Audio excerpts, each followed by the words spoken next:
there, business owners and entrepreneurs. You've landed on The Marketing Corner, brought to you by CS Design Studios. Every week, We serve up essential insider tips. and powerful strategies to elevate your brand. So let's level up your marketing game. Stay sharp, stay tuned, and let's kickstart your path to marketing excellence. Right here, right now. Your adventure begins. Actually buy the book and we'll autograph it for him. Okay, there you go. Yeah, there's a lot more to the story. Yeah. So we go to so now she's going through morning sickness. Yeah. It hit right when we got to Spain. Wow. I didn't even think that would happen that quickly. Yeah. And Yeah. now I know it's not just morning sickness, it's all day long. It was brutal. So we couldn't do any of the stuff that we thought we were gonna do. Right. Back in the day, this is. This is early 2000s, so we were like, we're gonna smoke cigarettes, we're gonna drink alcohol, we're gonna have sangria, we're gonna do all that stuff. So all We're going to run with the bulls. all this crazy stuff. We're gonna We're going to go clubbing. I mean, I'm sure we were ready for that at the time, but that changed. So we were now in Spain, and we went through our first two towns. And at this time, I actually, we weren't engaged, and I knew this was the time I had to do this. If I didn't do this time, everyone was being like, "What are you doing? You just missed this great opportunity." So I knew everyone was waiting for me to do this. And at this point, we were together for a while, and I was like, "This is my moment." So we go. This is a little tangent, but this is really funny. So we go to the first place. I was like, "This is where it's going to happen." So we go to this place called Segovia. And it's this beautiful little town, and you read about it. It's like where Walt Disney got the inspiration for the castle. Yeah. And I was like, oh, this is perfect. Right. So we go to Segovia. We walk up this hill to get to there, the road, the brick road. It's pretty steep. And we get to the castle, and I'm like, oh my God, this is perfect. And then I get a little closer. I'm like, it's a little bit different than I thought. Okay. All right, a little different. And then we go to the little tour. They're like, okay, guys, this is it. And I was like, pretty barren inside. And they were just like, oh, here is the dungeon. This is where they had the slaves. Oh, here is where people were prisoners. Or here is where this happened. And it was all just not romantic. Right. Nothing was romantic whatsoever. I was like, I can't propose to her like in a dungeon. This doesn't sound good at all. Oh, he proposed to me at the dungeon. I remember that. I remember the smell. And it was one of those things where he said, okay, move on. So we went to Sevilla after that and had a great time. Met some great people, but it was still not the right place. And then we go to Granada. So Granada was the spot. That was where everything we got comfortable. She wasn't so sick. And we went to the gardens and its famous gardens there. And we went there and I was like, oh, there's this beautiful little tree and flower situation there. But it was like, do not cross, don't step over. And I was like, all right, I got to cross over. This is my moment. So we crossed over and no one was able to see us, thank God. And I take her to this tree and I said, oh, this is beautiful, isn't it? So when she's looking around, I basically go down on my knee. So when she turns, I'm there and I'm basically doing my proposal. No, now I'm going to cry. And meanwhile, it had been like quite a while into the trip. And I'm like, he's not going to do it. You should have did in the dungeons. This is our last spot. This is our last Yeah. location. Yeah. It was over after this. Yeah. Like we're going back to the States. And so then the moment for the business happened. So, mine's like, all right, I just, I'm so happy that I'm engaged to this perfect person. And now I have a baby coming. This is amazing. But I have no money. What am I going to do? And the Alchemist was my mind. So we were walking with everyone, the tourists, and I had this moment. I tell this story sometimes, and I tell people, like, it really, really was like this. I was walking, and my stomach just turned on me. It just said, stop, turn, go down the street. And I said, okay, that was a weird feeling. So I stopped her, and I said, hey, let's go down this way. She's like, well, why don't we just go wherever everyone else is going, like tourists? And I was like, let's just go a different place back to our hotel. She's like, I don't care. She's always down. And she's like, yeah, great. And I was like, oh, this is awesome. So we went down the street, and there's really nothing. We're moving away from all the traffic and the people. And we get to a quiet intersection. It's just residential. And if you look down the way, you can kind of see this little tiny shop. And there's this cathedral that basically, this really high walls led right through it. There's a little tiny shop. But the aroma from the corridor of the street was amazing. And I was like, oh, it smells amazing. And I was like, let's go take a look at that. Yeah, we thought it was spices, and we couldn't figure out what it was. So this little tiny shop was maybe 10 feet by 10 feet. It was tiny inside the wall, and it had knickknacks and chocolates and coffees, but it had crates in the front. And she was saying about the spices. We were like, oh, that's cool, spices. Yeah. But little did we know that was actually tea. It was loose leaf tea. Wow. And the guy comes out and he's trying to help us. And I was like, oh, what is this? And he's like, you guys must be American because basically you guys are the only ones who don't know what this is. You know, this is 2006, 2007? No, it was 2010. Yeah, I'm the worst of dates. Me too. I just moved forward. Yeah. So it was a time where loose leaf tea was just not really popping in the United States. And I'd always drank tea, Lipton's tea, Right. the back tea. Yeah. You know, we all grew up with that. Yeah. I grew up with Nestea. You know, my mom used to Yeah. give me Nestea. I used to love Nestea. It Yeah. was sweet. And I used to, as a kid, I loved it.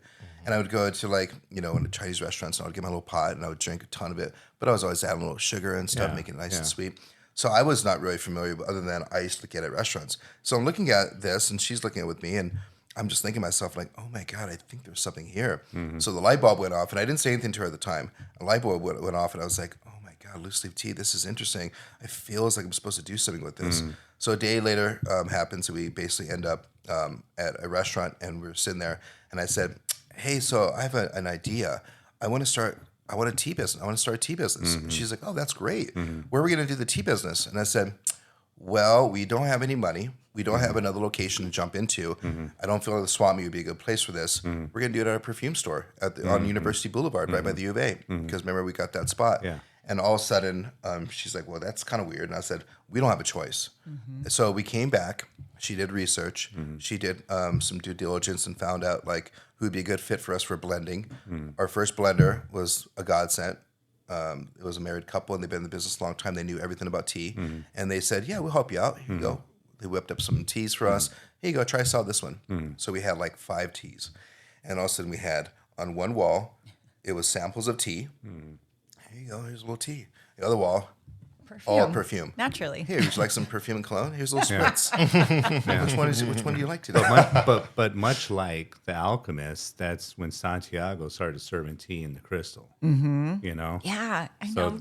yeah. Chills, yeah. Yeah. So I like that you brought that up. it didn't really kind of make sense at that time in the book, but neither should your story either. No. Perfume and tea. Yeah. Meanwhile, our sign above the store was University Perfumes. And then we changed it because we're like, well, now we're selling tea and perfume. What makes sense? And so we came up with the scented leaf because it applied to both. Wow. And we thought that would be something that would resonate. And Yeah. And we had a sign that said fine teas and fragrances. yeah. To really confuse you.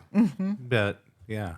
Wow. That's amazing. Yeah, University Perfumes was a mistake because everyone thought it was like through the University of Arizona.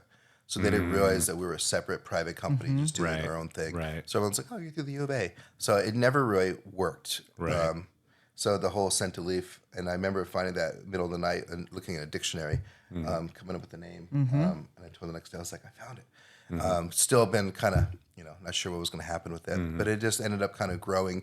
People started coming in for that and less on the perfume. And we even put crates of tea in front of our shop. Just like So the, cool. the Just shop. yeah. Yeah. But people we were next to Starbucks, and people were like, "Oh, what's Starbucks doing? Oh, that's nice." And they would go to Starbucks and buy their product, and I was like, "No, this is us," Right, Because we were right right. next to them, Yeah, and yeah. we were like, "Oh, this is great," but it's not working. And we were so like, I don't know, we were just so naive. We started off where we had packaging that was super basic. We didn't know much, so we basically had like the name of our company for the tea side was Tyler Teas. We had a dog named Tyler. And we're like, this is a cute name. And then we used karate font because we're like, oh, this is, it's from China, from Japan. This is brilliant idea here. Such a dumb It's a little thing. embarrassing. Embarrassing. It's not, because that's the life of an entrepreneur, right? Yeah, I mean, you're kind 100%. of always trying things until you hone it down, until you find it. Yeah. So, I mean, we definitely did that. We definitely made a lot of those weird mistakes. but you that's kept what it's all about. like, quote unquote, falling forward, right? I mean, Yeah. Absolutely. 100%. so, yeah. And I think she was a perfect person to be on this journey with Yeah. me as an entrepreneur and Yeah. and her having to deal with the changes. And it's just not very pleasant along the way. It's just a lot of change, and you have to be willing to adapt. And she adapted beautifully. And she's always been, the rock for me because I come home and you know, she's able to give me the support. She's working, you know, on the other side of the spectrum. So she's over here at the swap meet where I'm over here at university, and then we switch. Right. And then, you know, eventually she got a job. Our baby's born. So now we're juggling all the stuff. So it was a perfect partnership. Your partnership, to me, it's very, you know, easy to kind of define because Shane, you seem to be the visionary, the dreamer, and Nin, you're the integrator. Yeah. Right. I do the details. Yeah. Right. Yeah. So you could see it right away between the two of you. Yeah. It's a nice, it's really a balance. Right. Right. So then we basically had this opportunity because it was growing. So we were like, we're not making any money still, but we still had people actually who wanted to buy. And I was like, oh my God, I feel like this Alchemist thing is working. So it kept me thinking, I got to move forward. So we were working 7 days a week. My baby's born now. I go, I need to take my son on a little, you know, dad, baby, son day. And I was like, let's get on the stroller. Let's go for a walk. So we walked down 3rd Street through University main area, like the lawn and then University Boulevard. And I wanted to go say hi to my friends who were business owners on that street. And when we went there, it was one of those perfect days because the place that we're currently in right now, it went out of business. The place that was there before, it was a cupcake place called Red Velvet Cupcakes. Yeah. And I don't know, you guys remember that? I by remember chance? that one, yeah. So they kind of started the same time we did, but they went out of business. And I was like, it was all papered up. So they said, come back with a new concept. So I didn't know if it was them changing or if it was they went out of business. Right. So I was like already in a situation where we're ready to sign a new lease for the University and Euclid location, which was the one that was very small. And I mean, this is crazy. So we would do, I think our first year in business, we did around $5,000 in sales. And I think our 3rd year in business, we did around 10,000. Now, mind you, that's not enough to do anything. The rent was, I think the rent was like 2,000. So 2,000 times 12 doesn't help out there. Right. So we were just losing. So I said, oh my God, I can't sign another lease, but I don't want to give up. And then the streetcar was about to start construction. I was like, oh my God, this is not good. And I was like, for sure, this is not going to go well if I sign that lease, but I need to, right? Well, then luckily that spot came up when I had my day off. And I went to my landlord. I said, hey, what is going on with that spot? She's like, well, yeah, they went out of business. Why, are you interested? And I said, yeah, 100%. And we were in front of each other. I was ready to sign the documents. And I was like, hold on, before we sign, can you just tell me more about what's going on? And she's like, well, yeah, I mean, you're interested in it's this size and this much rent. And I said, okay, well, I have a concept. I want to do a tea house. And she's like, well, you're doing perfume. And I was like, yeah, I know, we got to change. And I have an idea. And I've been selling tea and it's been working out. And she's like, well, that sounds interesting. She's like, you know, you've been here every day, you and your wife. You guys are really great here and we really enjoy you. And you know, you have a baby and we just want you to be, you know, happy and supportive. We never here. missed rent. So we always paid. Even though, Yeah. right? We were struggling. We still took care of that. And she's like, let me talk to the board. The next day, she comes back. She says, the board says yes for you. Wow. And I was like, oh my goodness, this is it. It's happening. So she said, do you want it? I said, yes, 100%. We had no money. We had zero money. At this point, I gave up. I had to turn in my car. I had a nice Audi. One of my real estate days where I was like, you know, thinking I was hot stuff. And I was like, I got money. I'll lease this nice Audi. I'll spend $600 a month on it. Well, that got to the point where the last month I was like, I can't even afford it. So I had to turn it in. So now at this moment in my life, our friend, had a extra car because their grandmother passed away. And they're like, you want to drive my grandmother's car? It's an 88 Oldsmobile. I was like, yeah, I guess. I need a car. Right. It leaked antifreeze. Which is great when you're carrying your own a baby in the car. stuff. And here in Tucson, it's Yeah. fabulous. Yeah, Oh I my know. goodness. I've been there.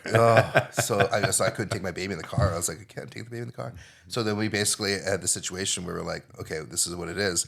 And I was like, okay, I have to sign this lease and I have to, you know, give him money. So I somehow had enough to give him like, I think I borrowed some money to get just the down payment, security deposit. And then she's like, okay, well, here you go. And I was like, all right, now I need to actually build this place up. I had no money. I had to finagle a lot of deals with everyone. I had to basically say, hey, how about this? How about that? I'll do all the manual label myself. Anything I can do, I'll do.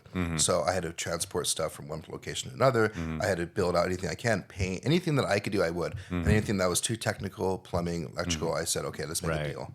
And all of a sudden, 2 months behind schedule, we open up. And all of a sudden, we were this little tea store that people were like, oh, look how cute. This place is not going to make it. Good for them. But they're trying. And I always remember everyone around us saying, like, kind of like, you're not going to make it. And the place across the street. Don't forget the streetcar was also under construction at that time. Yeah. So the road was like... Right. It was dirt. Yeah. Yeah. It was like we were like in, Old Town. We were like in right Old Tucson. time. And I just remember thinking to ourselves, like, I was like, we did it. And everyone's saying that, this is the worst time, but like, this is our time. This is our time. Yeah. So I get that it's not the right time, but it's our time. So we were happy for that. And we started selling tea. We didn't know what we were doing. Literally did not know what we were doing, to the point where I was so now she got a job. So now she's working in a different industry. And so it's me, and I brought 2 of the employees over from the university perfume store. So 2 girls, they were selling perfume. And the next day they're like, selling tea. And I was like, come on over. And they're like, this is great. So it was us 3. And I couldn't afford all of us at one time. So it was either just one of us or just 2. So I always remember we had this big chalkboard, like traditional coffee shop. And we said, hey, order from there. And it was like all these different teas now. Now we had a big, now we had like 50 some teas. We added that. And I was like, oh my God. We opened up, but we forgot to actually know how to make tea. Whoops. We had I swear to God, we had no idea what to do. So we opened up for business, and we had in the back, we had all these hot kettles, like kettles that you can heat up hot water, right? And I was like, okay, so if I get this infuser that I found from the person that sold me these teapots and cups, if I get this infuser, and I'll just use this little porcelain cup to hold my tea in, and then I'll do a little something with that, and I'll add it over ice or something. Well, the porcelain gets so hot. So every time I made a tea, I'm like, oh my God, this is extremely hot. And I was like, I don't have much time here. And I would just burn myself to the point where sometimes I would make it in the cup over ice, and sometimes I wouldn't. So there was just like a water, there was just a thing happening in the Good back. thing this was happening in the back and not in front of you. I was too scared. I was too insecure. And all of a sudden, so I would go up in the front, and I would be like, hey, how you doing? Thanks for coming in. So this is great. Oh, you want that tea? Okay, great. I'll be right back. And I'll go in back and just go in panic mode. You're watching a YouTube video on how to Full make this panic tea. mode. I'm freaking out.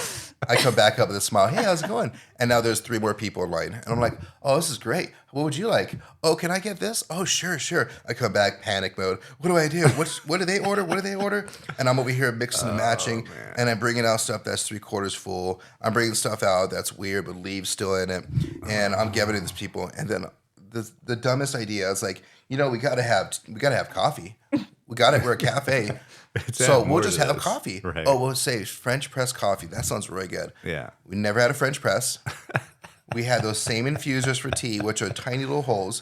So I always remember this lady came in. She's like, oh, I'll have some coffee. I was like, oh, yeah, we have coffee. Sure. Forgot about that. Yeah, I'll be right back. I go in the back, and luckily she was the only one in the shop, so she waits, and I figure it out. But I put the hot water, I put the grounds in the infuser, and I put it in a mug just like this, and I put the hot water, and I'm like, okay, that was enough time. So I pick it up, and none of it was in the cup. It was all still in the infuser. It wouldn't pass through the coffee. And I was like, oh my God, there's like nothing but a few drops down here. I was like, oh my God. So I kept adding more water, and I started getting scoops out of the coffee and go, okay, we got to get some more holes opening up here. God. So I finally gave her a cup, and she was like, oh, it's good, thank you.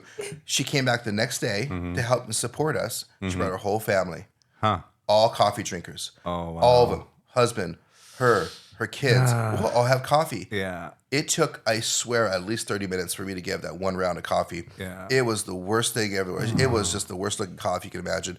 She never came back again. Yeah. So we were like, we got to get better. So we started getting a little bit more into it, and we started figuring out what to do. And all of a sudden, we started getting the hang of it. And I said, all right, we got to go in the front. We got to actually be in front of people. This is too weird for them. So we brought everything up to the front, and our kettles up in the front, made tea, and did it right in front of people. And we started getting better. And then we were still slow. Had no business. A year goes by, really nothing going on.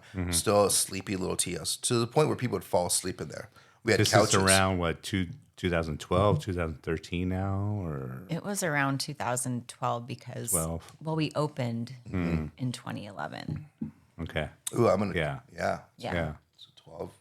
So 12, 13 was not very good for sales. But enough to keep us alive. And plus I had income coming in to feed us, and And we just knew we just had to keep with it. We just knew it was like little by little we'll get there. That was our motto. Little by little we'll get there. And then just kind of wrap the story up because I know it's a long story.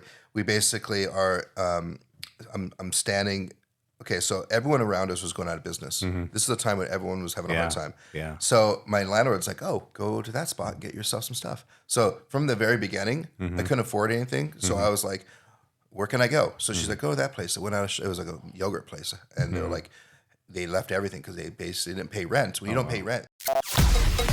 And that's a wrap on today's Marketing Corner with CS Design Studios. Remember, the journey to greatness is non-stop. Harness today's insights and let them fuel your ambitions. Big thanks to our community of go-getters and visionaries. And remember to subscribe and activate alerts to stay connected for more transformative ideas. Till next time, keep reaching for the stars.